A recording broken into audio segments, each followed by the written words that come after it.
এই কি অবস্থা আপনাদের? ভালো আছেন? এই যে এটা খোলা কেন?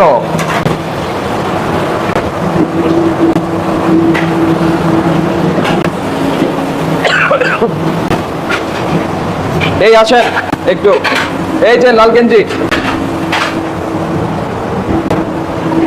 এটা দিয়ে কি কাজ করেন?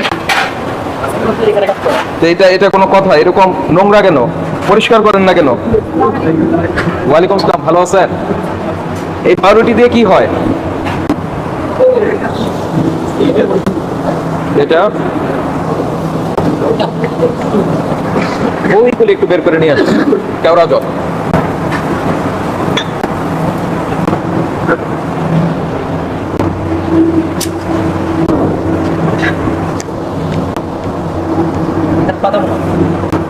এটা কি মশলা? আর এগুলি হলো মানে হাফ ডান। ওকে, এটার মধ্যে কি?